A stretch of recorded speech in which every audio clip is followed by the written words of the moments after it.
What's your emergency? 5, 4, 3, 2, 1. Welcome to the PIO Podcast, a place to discuss all public information-related topics for police, fire, EMS, and local and federal government organizations. It was a good learning experience for a lot of us that social media is not real life. But we have to remember the media are very rarely a target audience. They're simply that conduit. Our words have impacts on individuals, and it may not be positive. So just being thoughtful and mindful of the words that we speak. I think what's so interesting about this position too, and this job and this profession, is that every one of us is looking for purpose. And when we find it here, that's it. To know is that a crisis for one is not necessarily a crisis for another. This episode is sponsored by the Social Media Strategy Summit, the leading provider of social media education. They host annual events designed specifically for government communications professionals like you to help you build and engage your communities through social media. Visit their website at socialmediastrategysummit.com to learn more and use promo code PIO Podcast for 10% off of your registration.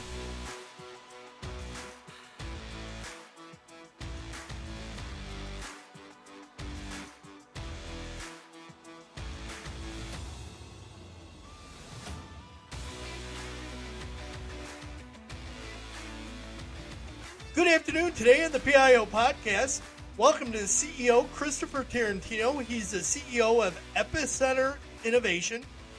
He's an entrepreneur, an investor, and an international speaker on resilient innovation.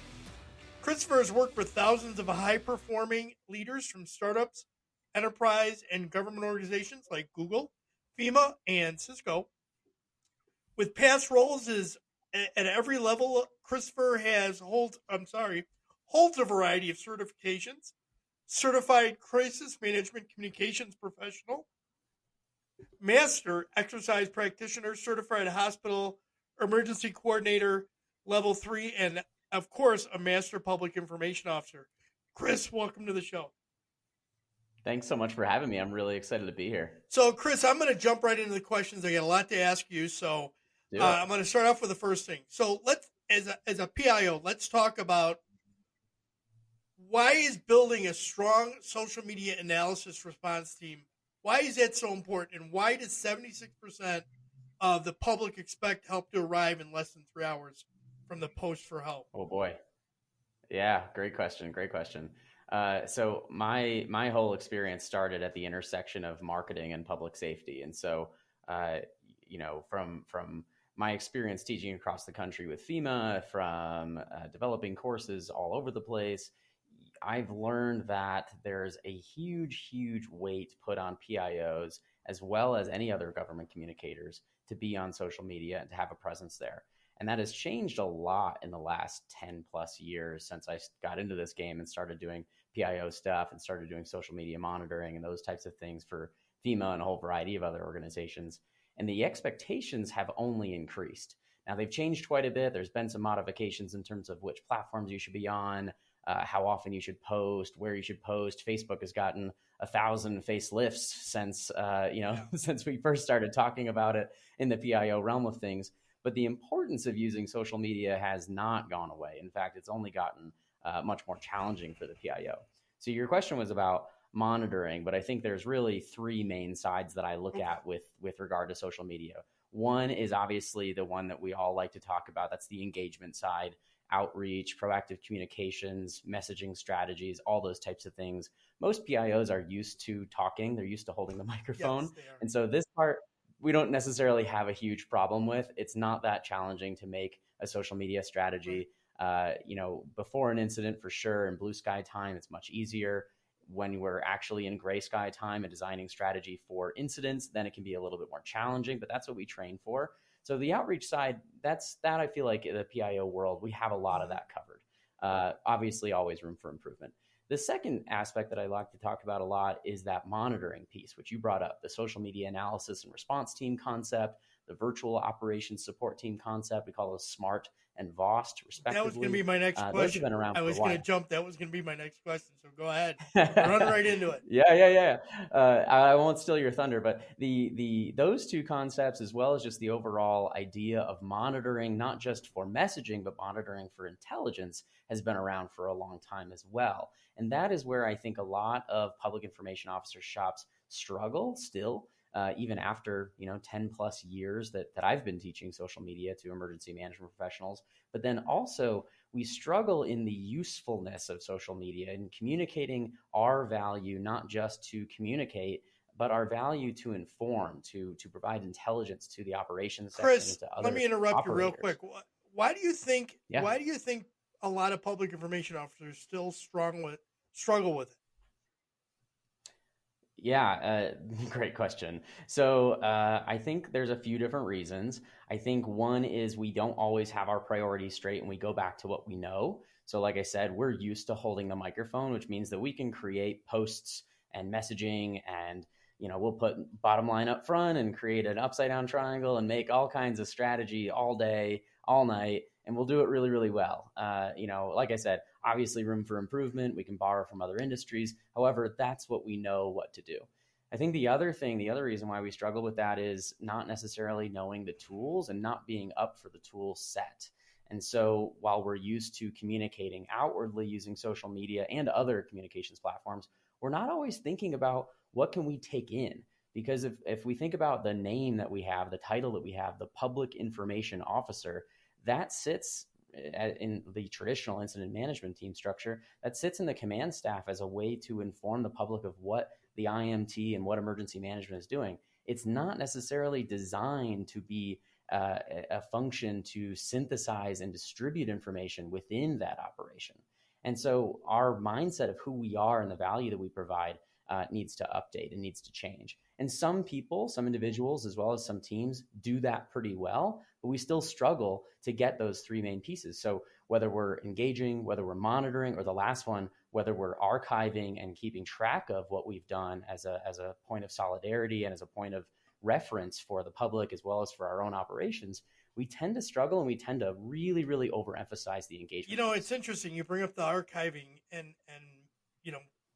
because when a crisis happens, you're not thinking about that. And number two is most agencies don't have a budget for that software and to do that. Totally. And then they have to try and figure out if they can go back and scroll through all the posts to find out what they put out. So that I can see as a major issue. So let's talk about the difference between the VOST and the SMART. Since you brought it up, and I was going to ask you anyways, go ahead. Sure thing. Yeah. So like I mentioned, social media monitoring has been around for a while. The public sector has struggled with it for just about as long, just because, like I said, the competing priorities, because we don't have a lot of people to throw at it. Like you brought up, we don't always have access to the software that we might need in order to make good on some of those monitoring objectives. There's a lot of reasons why it's challenging. But there are other resources we can leverage to overcome that challenge, to make that challenge a little less impactful to our operation. We just got to get a little bit more creative. So about 10 years ago now, it's crazy to say that out loud. I know I've said it a couple times in this podcast, but about 10 years or so ago now, some people got together on Twitter and we came up with this idea called VOST, Virtual Operations Support Team. And the idea behind it was if there was a major incident, that you could kind of corral your own team. You should do this before the incident occurs, of course. You could corral your own team to understand your organization, understand your mission objectives, understand how you operate as a team and as a PIO, and train them up as you would any other volunteer entity, as you would any other volunteer resource, and allow them, empower them to provide intelligence to you in the event of a disaster. And there's a whole bunch of logic behind this. I've been teaching courses around this for a long, long time. The idea is that you would get volunteers not just from your local municipal area, not just from your existing talent pool, but that you could get people from all around the nation or around the world that wouldn't necessarily be affected by the incident that you're trying to manage. And so now you have this much more resilient, much more sustainable workforce that can support you in the event of a disaster. So VOST was born from that concept, mostly as a monitoring tool, but there were virtual operations support teams that did more on the engagement and the outreach side, as well as some archiving and some analysis. So the difference between VOST, Virtual Operations Support Team, and SMART happened a few years later. We were actually delivering a workshop with Illinois State University on trying to train their social media team on the use of social media and the use of social media specifically in crisis. And what we found was that they already had the resources at ISU, and just like many other entities already do, they had marketers, they had communications professionals, they had journalists, they had all these people that knew the communications landscape. All these people, hint, hint, if you're looking for PIOs, those are also really good places to start looking for PIOs too. They had a skill set, but they didn't necessarily know how or why it was valuable in the disaster management landscape. So we put them all in a room and we said, how can you provide value to the emergency manager, knowing that they don't have a dedicated PIO that can do social media monitoring during a major crisis? And the concept of SMART was born from that, in taking the best things about the whole virtual operations support team concept, combining it with resources that already exist in the organization, and creating a hybrid structure. So they're not just virtual, they can respond to a workplace like a social media listening center or to an EOC or something like that.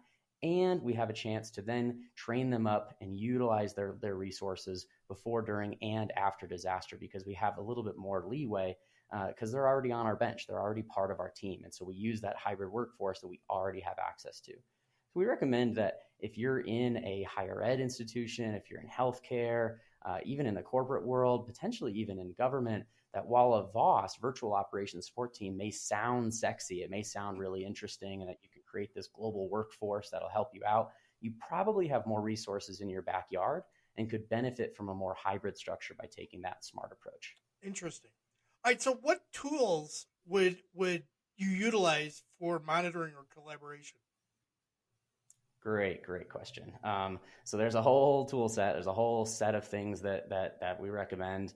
And when you think about those three main areas, those three main mission areas with social media that I think about, that engagement and outreach, the monitoring, as well as the archiving and the analysis, there's tool sets that go in with all of those. And then especially when you're trying to collaborate, whether you already have a built-in joint information system or you have some other collaboration mechanism, you're going to want to think about where all those tools exist kind of in its own environment. So that way you don't just have the social media team operating in a silo, doing their own thing, and then they're not able to actually synthesize and move their data into something that's usable. So that way it can become intelligence and become actionable for the operations. So in order to do that, you got to think about each of those areas. So the tools themselves, if you think about the native applications, as we call them, that means twitter.com, facebook.com, reddit.com, they have all evolved over the last few years to have a much deeper suite of analysis tools themselves. So that way you don't always have to go to a third party in order to do some monitoring, in order to schedule some posts, in order to do the day-to-day job of a normal PIO, but then also, manage things as an individual in a crisis.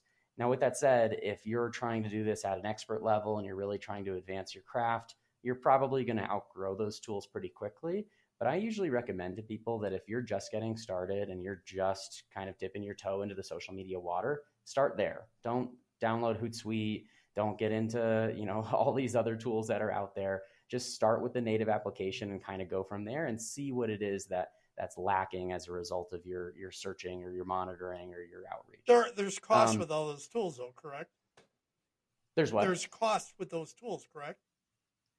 Yes, there are. So when you go to the native application, there isn't, right? You are the product, as they say, whenever you use a free tool. So the main benefit of that is, if you don't have any budget for this type of thing, and I know that the majority of public information officers have a shoestring budget, that is a good place to start and just see what it is that you can do. Get creative with how you're searching. One of the things that we teach a lot in terms of monitoring is that all great searches start from traditional, old school, not so sexy Boolean search logic.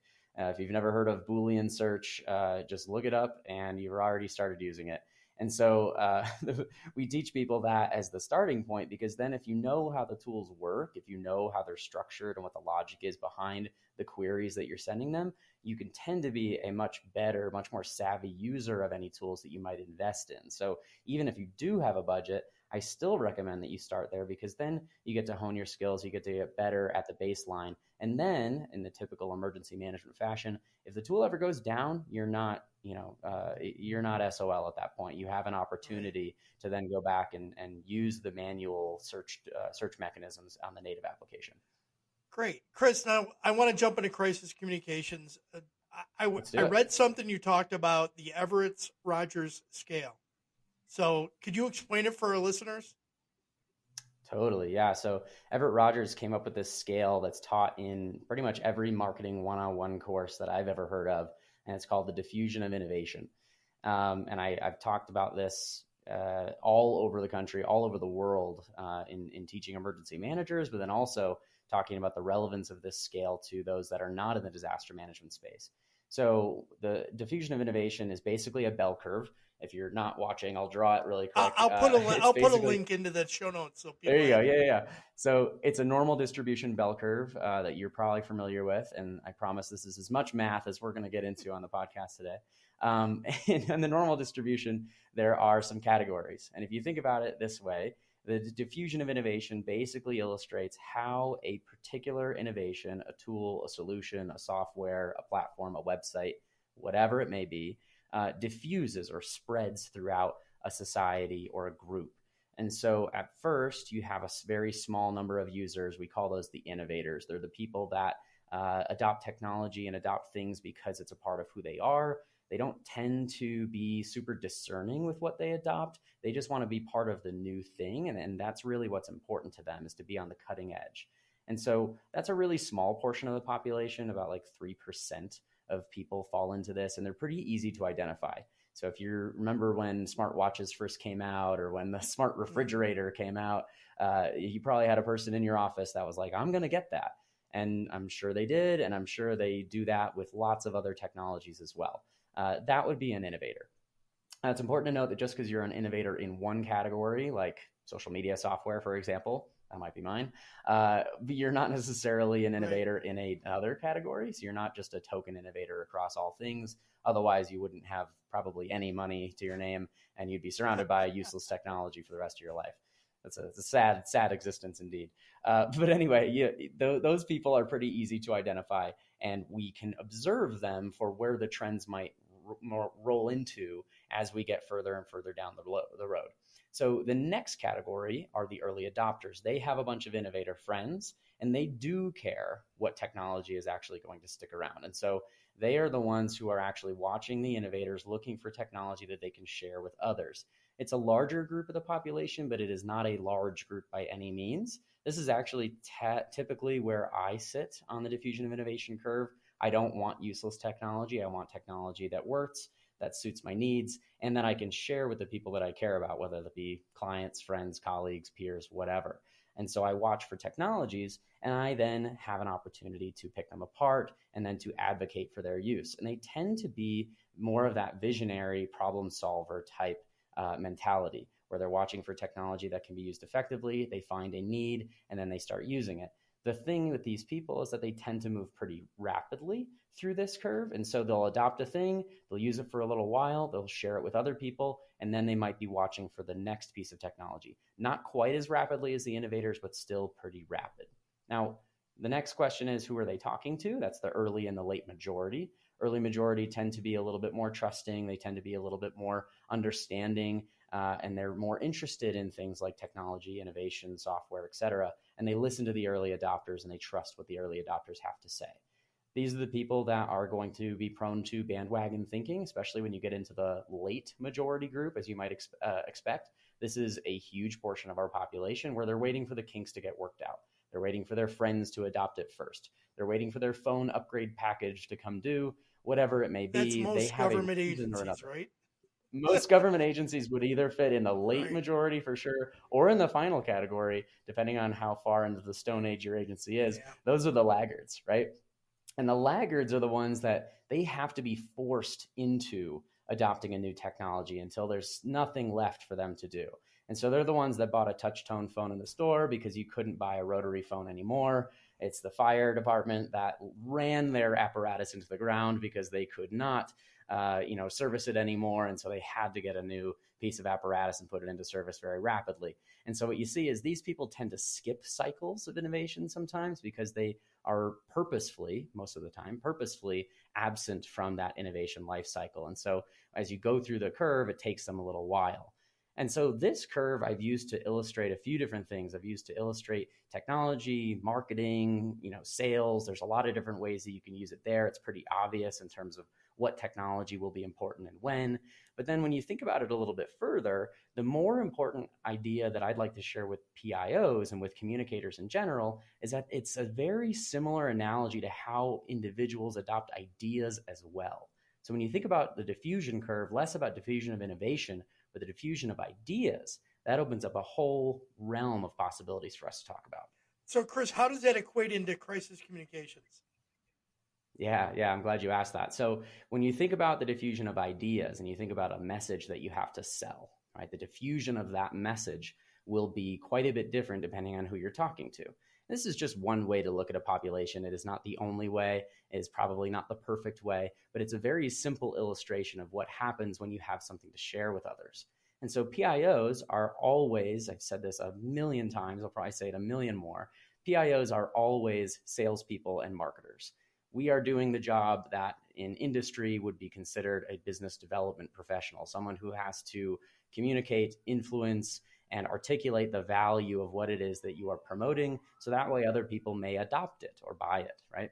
And so while people are not buying the things that we're selling, people definitely do have to adopt them. They have to agree that what you're selling is valuable, that it's important, that they should pay attention to it, and most importantly, take action on it, which is the same thing as sales and marketing, right? We want people to take action. The action that I want you to take is to put your credit card into the checkout and then actually hit the buy button. That's the action that most people want you to take when they're in the sales and marketing role. Our actions look quite a bit differently. So if we take a scenario like an evacuation route, evacuation notice, just as a really, really simple example, we're going to have the same types of groups. So your innovators are going to be the ones that are already available. They're ready. They've already prepared. They've built their emergency kit. They're kind of going to be in the prepper mentality. You don't need to convince these people because they're already bought into the fact that they might need to do this, that they already have the necessary equipment and gear and know-how, and most importantly, motivation to take action on what it is that you say. So as soon as you say it's time for this group to evacuate, they're way ahead of you. They may have already even done so because they've been watching and they've been listening and they have a radio and they're good. We don't need to worry about them. The next group, the early adopters, those would be your influencers. And the term influencer has definitely gotten a bad rap in the last some years, especially when we talk on the backdrop of social media. Yes. However, when you think about the traditional definition of an influencer or the traditional definition of a champion, whatever word you want to use, if you don't like the word influencer or early adopter, that's fine. Come up with your own. But the idea behind this is to find the people that know the people.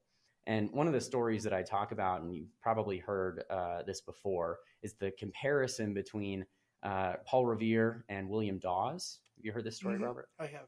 Yeah. So the idea here is that everyone knows about Paul Revere because of the way that he communicated and the groups that he communicated with. But there actually was a second writer, and the difference between the second writer, William Dawes, and Paul Revere is that William Dawes had a very deep social network. And so when he went to go communicate, he was talking in these groups of people that were connected to each other, right? And so he went and he connected with them, and they would then share the message within that same social network. The difference between him and Paul Revere, though, is that Paul Revere knew a lot of different types of people that were very loosely connected. And so he had an opportunity to touch more and more people because he reached the champions of the community. And by reaching the champions, the influencers, the early adopters, he then was able to have a much greater, much wider impact. So when you think about it that way, the early and the late majority, they're going to listen to you because the early adopters have packaged your message in such a way that it speaks to them, not the government legalese, my lawyer told me I have to say it this way type of notice that we might come out with normally. They're going to make it packaged in such a way that it's digestible to the average person in their social network. And you want them to do that. And I think that's where PIOs can sometimes get a little bit jammed up in trying to control the message versus influence the message. And then finally, you have your laggards. The laggards are going to be the ones that you're going to be fighting to get out of the evacuation zone for hours or days because they just don't want to.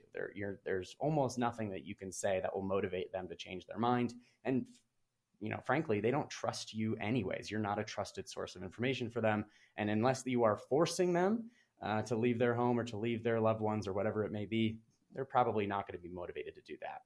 So when I illustrate it this way, and you look at the diffusion of innovation, or in this case, the way I'm describing it, the diffusion of your idea, the people that come up as like problems to solve, the utilitarian aspect, I'll ask people how, where should we put our effort in our communications? What should we design our message to do? And the first answer that I invariably get is we should communicate most with the utilitarian answer, the early and the late majority. Go for the greatest good for the greatest number of people. Typical emergency management answer. And I don't hate it. However, there's a better answer. The other answer that I get is that, we should focus on the laggards because the more energy we put into that, the more apt that we'll get a couple of those across the finish line and get them to evacuate. And that also, I understand the logic behind that answer, but oftentimes that's not the right call because like we said, we already identified they're probably not going to do what you asked them to do anyway. And you're just going to waste time, resources, energy trying to get them to do that when in reality, the result is going to be negligible. The third answer, once you start thinking a little bit more about what you're trying to do as a public information officer, is what I would say to be the most perfect answer. And of course, there's lots of different ways that you can do this. But that would be to address the early adopters, to build a stable of champions and influencers that you can leverage, that you can hold within your trust, and that you can communicate with, furnish talking points, share imagery, let them take the message and run with it and where it needs to go. Now, obviously, this takes some time, this takes some care, but if you do that, then you will still accomplish the utilitarian mission. You'll still do the greatest good for the greatest number of people by hitting the early and the late majority, but you'll now have help. You'll now have an army of people that are fostering your message and making it go where it needs to go.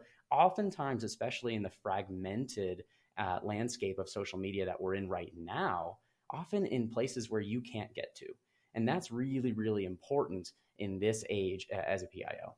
Chris, where do you see language barriers as an issue right now for public information officers delivering a crisis communications message? Where do I see it? I think it's a challenge for sure. I think it's one that in some cases, I see two different scenarios. In one, there's the language barrier and the access and functional needs conversation to be had around any of our messaging, right? Which is starting from a point of analysis, a point of curiosity to say, what languages do I have in play in my community or in my jurisdiction? And how prevalent are they, right? If our goal is to do the greatest good for the greatest number of people, which is a gross oversimplification of our mission as emergency management professionals, but if that's what we say, then really what we need to do is focus on who's the majority and then maybe the secondary language at a bare minimum, right? So one or two languages.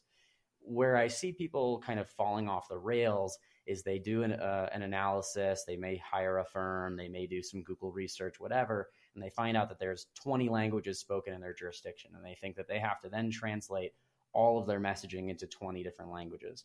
And that's just not feasible for 99.9% of agencies that are out there, nor is it really the expectation.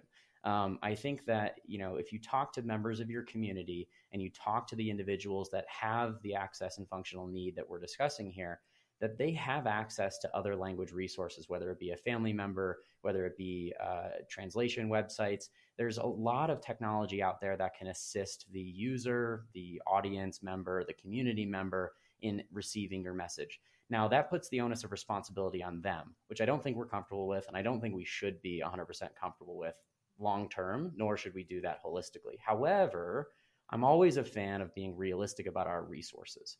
And the fact is, if you are a one-man or one-woman shop, if you're the only PIO, translation really can't be your number one priority because you can't translate a message that you haven't fully strategized. And so you can worry about those holding messages, or what I would call canned messages. Those can and should be translated. So think about what are the most likely scenarios in your jurisdiction. If you live near a nuclear power plant, if you live near an area with a high incidence of flooding, if you have certain technological hazards in your jurisdiction, if there's a railway that frequently has issues, you can take those holding messages, the bare minimum initial safety message, whatever you would send as your first message. We're aware of incident X at location Y. We want you to take action A, B, C. We will update you again in 30 minutes. You can take that message with very minimal modification, and you can get that translated hopefully by a native speaker if you can, and have a library, whatever your library of holding or standing messages, whatever it is that you call them, you can take that holding message and translate it into as many languages as you'd like. Now, the question is then that I have is then what do you do with it? Are you double tweeting everything? Are you sending multiple Facebook posts out with all the translations? And if so, is that where that user with that language need, is that where they're going? So there's a lot more research that needs to be done by the public information officer, and ideally by some of the other folks in your agency, in your office, to say, okay, cool, we can translate. Everyone can do it. Google Translate exists. Pros and cons to using that, of course. But it's available and it's easily accessible. And in a pinch, it does work well enough. However, then what do you do with that message? Because if you're a good PIO, and I hope that if you're listening to this podcast, you are a good PIO and you strive to be a good PIO, you know that coming up with the message is the easy part. Coming up with the message is the first step of the equation. Then you got to figure out where to put it. And then you got to figure out what to do with it. Should an image go with it? If so, then what should the alt text say? How am I navigating SEO and all these other aspects of the communications landscape? What type of hub and spoke methodology and strategy should I employ in order to reach this audience or that? There's so much more to talk about than just translating one for one the message that you generated for one audience and giving it to another audience. That is more of the shotgun approach. And I think that leads us down to a slippery slope where we're not actually strategizing around the things that we need to. Right. Chris, did you watch the Super Bowl last night? I actually didn't. I took a Super Bowl hiatus this year. I saw the score. I saw like the last minute or so. So that was really the important part. Okay, so let me throw this out there. I had this. I put a tweet out earlier today, and then I put a post on LinkedIn earlier today about the NFL, and they spent money to have sign language translators there. Yeah. And there was a lot of talk about the sign language translator for Rihanna because she was very animated. However, in the other two that they showed, especially during the national anthem, they never really showed them the whole time. It was literally just, a few little movements, and it was very brief. It wasn't picture in picture, which they could have easily done. And Sure. and I thought, okay, that was interesting when they did it. I'm like, oh, this is cool. They're actually thinking of a different audience to reach out to, and then they failed. Yeah, there's a lot to unpack with that. So once upon a time, I was an instructor. I actually taught at the Rochester Institute of Technology, RIT, which is co-located with the National Technical Institute for the Deaf. So I've done a lot of study and interaction with the deaf and hard of hearing community, and it's really, really interesting. It's a great analogy actually for what we were just talking about in terms of accessibility, in terms of communication, in terms of where you should put your message and how you should strategize around it. There's a lot to unpack there. So like when you're using a sign language interpreter, right, there's a big difference between interpretation and translation.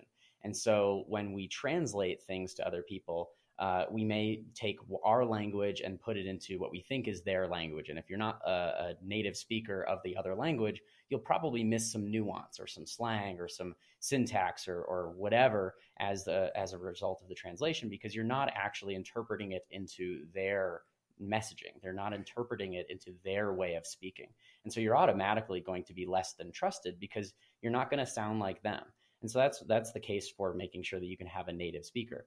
Now, the other thing to think about, and the fascinating thing about ASL, American Sign Language, is that it is not English. It is not signed English. It is its own language. And so that further illustrates the point, which is that if we're just using Google Translate and that is your translation strategy, you're missing out on a huge, huge amount of background, of context that you could be providing just by leveraging those native speakers. And so the other thing to think about is, well, okay, so they didn't have the sign language interpreter picture in picture for the majority of those other shows. However, do those that are deaf and hard of hearing, do they have another channel that they are using where it is picture in picture? Or are they using a TV service that just provides closed captioning or live captioning or subtitles or whatever? Do they have another tool that they're using in order to leverage their need and to take care of it? And so we might say, hey, we need to get this done. But in reality, we're really working ourselves to the bone for something that they didn't necessarily ask us for. And so I think that's part of the reason why I'm such a big stickler for bringing the people in to ask them. I think, and this might be an unpopular opinion, but I think they probably showed the ASL sign language interpreter last night at the Super Bowl because it was interesting and because she was really animated and there was a story behind her, and probably a little bit less for the reason of we want the deaf and hard of hearing community to be able to see and experience the show. They do have those services already, but I'll bet you those people know how to access those more than I would. Yeah, you're probably right. All right, Chris, I got to ask you a question. Is there a book or author who had an influence on you? Oh, yes. Lots of them. I will say I am a better book buyer than I am a book reader. I read a lot of books, but I definitely have a much higher propensity to buy a book after a single recommendation than I will to read that book as fast as I can buy the next book. So I will definitely say that the recommendations that I'll provide are books that I have read. But I'll also share, if you're curious, some books that are on my shelf. Sure. So one of the books that I recommend to people in our field especially is The Unthinkable by Amanda Ripley. I think everybody's probably heard of that book by now, but if you haven't, it's a great one. Talks about why some people survive disaster and other people do not. And while it talks about the disaster management landscape and the disaster experience from the context of a lay person, there's a lot to learn in terms of how people think, and especially from the mindset of being a PIO. There's a lot in there around the mindset behind how do we make decisions, why do we do the things that we do, how rational or in most cases irrational are we during disaster. And that book is definitely on the top of my pile for things like that. The other that I recommend to just about everybody, 2 books from Charles Duhigg.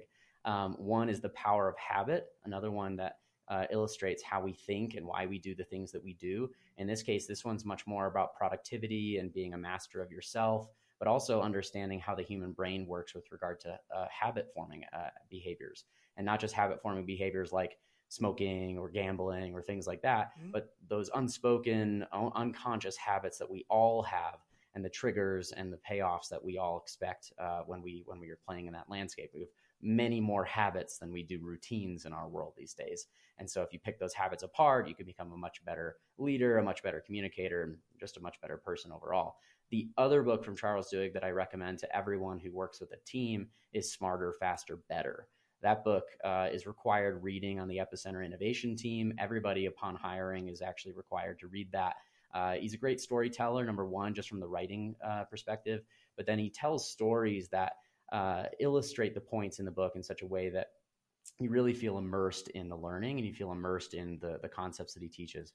One story in particular that I really enjoy in that book, he talks about this airline flight and the process of identifying issues and how the checklists that came out from the airline industry have now revolutionized our world because of the way that we do things and the scenarios that they were brought into and the issues and the mishaps and the crashes and the accidents that have had to occur in order for those seemingly simple checklists to be put into place, as well as the mindset that shifts comes along with that, not just doing a checklist, but to actually go through the mental model of understanding what needs to happen and when as part of your team. So those 3 books are definitely high on my pile. Great. Chris, is there a question you wish I would have asked? And how would you have answered it? I love this question. I ask this a lot during job interviews and things when we're hiring for people on our team. It's like, oh, is there anything else that I should have asked you that I didn't yet? It's also really good when you're buying a car. I pulled that a couple months ago. So yeah, actually, there's a couple things. So one thing that we've been really passionate about over the last year plus is on the interconnectedness between resilience and innovation. And so a question I get is, well, how do we actually leverage those two concepts, and how do we measure them within ourselves? And so resilience, innovation, we identify those as independent concepts, but what, could they be a combined competency? And if so, then can we actually share that competency with other people? If we go back to one of the first questions you asked me about sharing ideas and communicating with other people, and the real role of a PIO being to change behavior, modify behavior over time with our words, then the words that we use are really, really important. So the term resilience innovator came out of that conversation, came out of that line of questioning of kind of picking apart the word resilience, better understanding what that means, picking apart the word innovation, what that means for an individual versus what that means for a team, and then putting them together to identify that these two things aren't so different from each other. They're just a different way of looking at things that happen to us. And so I definitely view that all PIOs are resilience innovators, this kind of persona that we've come up with over the time, to illustrate the fact that we do things that other people may not. We communicate with a large group of audiences. We communicate with elected officials. We are the influencers. We're the champions. We're the messengers. We're the people that get things done. And we do so under dire circumstances oftentimes in really complex and complicated environments. So basically the question that I would say is, well, can you measure that? And if so, then how? And so the big kind of the big announcement that we had a couple months ago is that we actually did come up with a way to measure it, and a way to measure the key traits of both PIOs and emergency managers and everyone around the world that needs to be innovative during times of crisis. They need to be resilience innovators. And we came up with an assessment to do that. So if anyone wants to find out about that research and the year plus it took for us to design it, they can go to resilience-innovator.com and learn more. And I'll add that into the show notes. All right, I got some rapid fire questions for you. Let's do it. Texting or talking? Ooh, texting. Coffee or tea?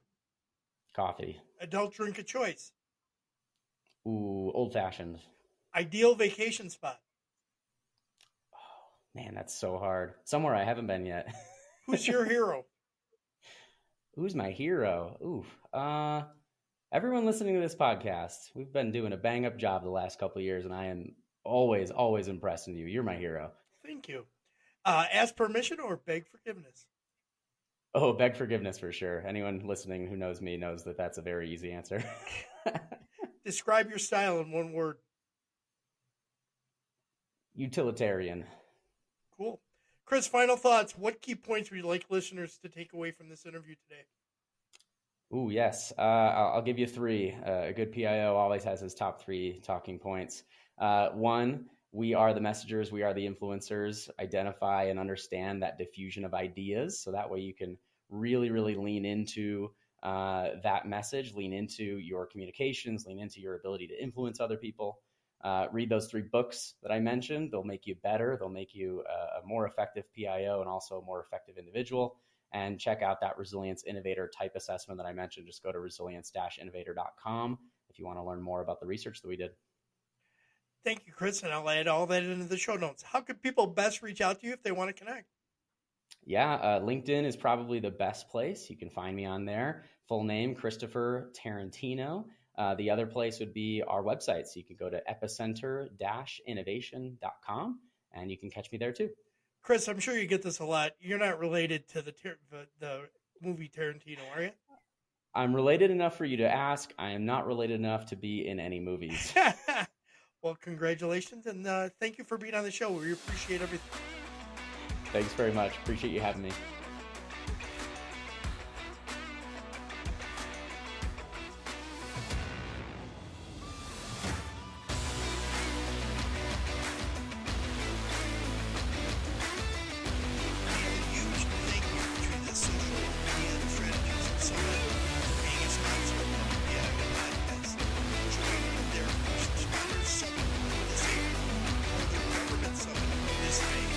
Learn more about speakers and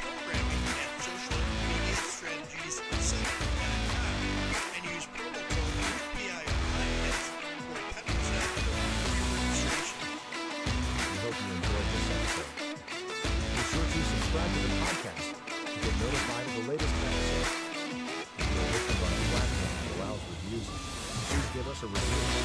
We appreciate any review, good or bad. It helps us improve on each episode.